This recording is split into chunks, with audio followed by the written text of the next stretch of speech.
I was raised in New Orleans, as you can tell when I say New Orleans, right? At Catholic city in a historically Catholic family, and went to Catholic schools from kindergarten all the way through senior high school. And so I was immersed in Catholicism and religion from day one. And looking back on it, I was always a spiritually curious kid. And consistently, the best grades I got in all of my report cards were in religion. And it was, I think, now in retrospect, because I was very curious and asked a lot of questions, sometimes incredulous questions in Catholicism, like, what kind of questions? But that spiritual curiosity never left me. I left the church at 18 at a Catholic retreat when a priest talked to me about subjugating my attraction for men into and just marrying a woman and having a family. And I just knew that wasn't mine and that I couldn't participate in that kind of fraud. So I left and I abandoned it. I called it my time in the wilderness, my time wandering in the wilderness.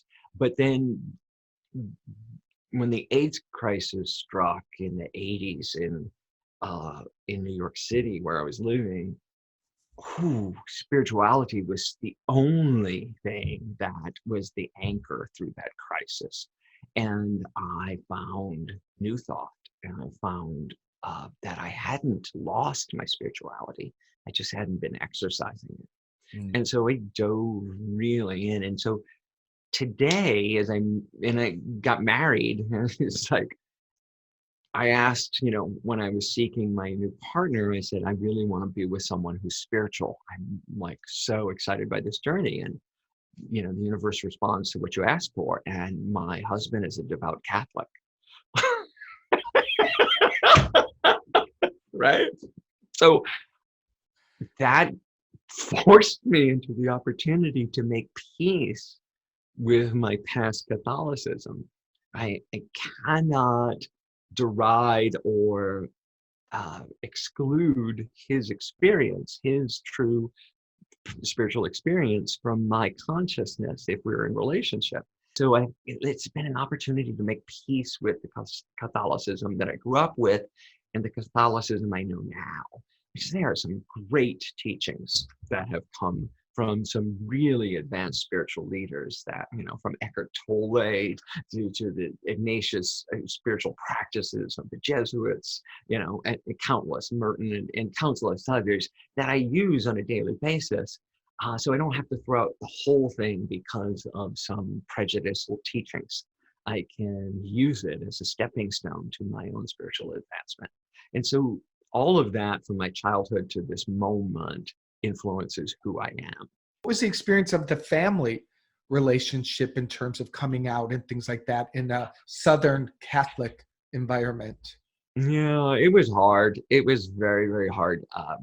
My mother outed me by listening in on a phone call and all the drama, and kicked out of the house at 18 and all the drama of that.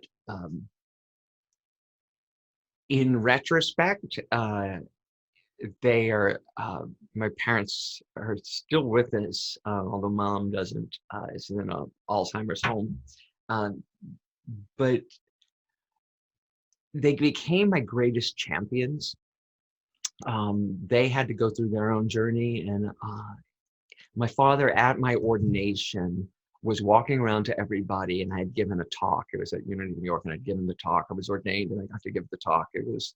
And he was walking around to everybody going, he gets it from me. He gets it from me. And I was like, he was so proud. And I have pictures of him at my wedding with the biggest smile on his face as I'm kissing JD. And, those are the moments that are just like, okay, everything else is temporary. The love that endures is really, truly amazing.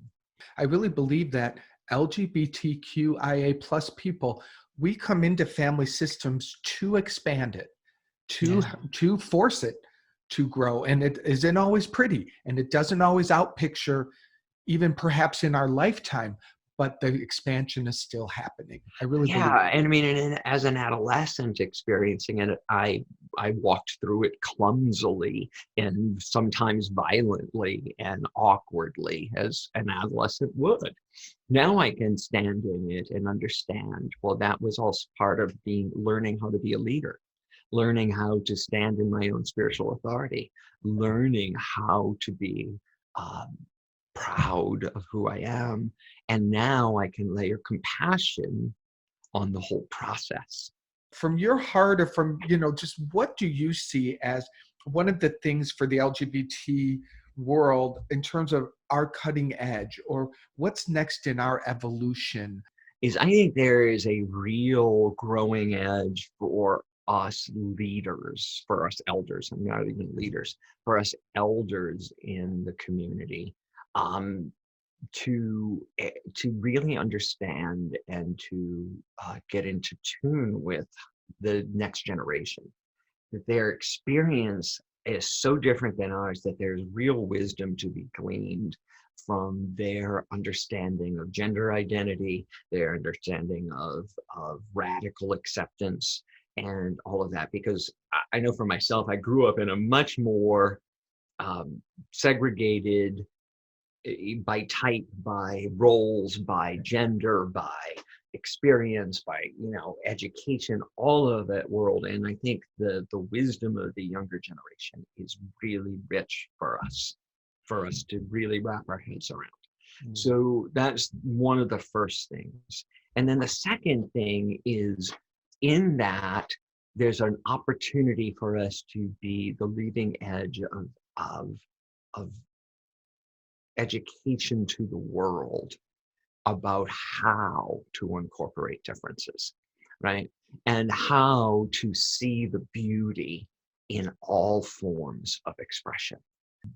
The LGBTQ experience is a way of encompassing all of that. And as we embrace it and use it as our teaching and growing edge, that we can actually be the healing balm that the world needs and become like the, Two-Spirit people were, healers for communities. Thank you. Thank you for saying yes to helping with this and sharing your love and your light. It really will make a difference.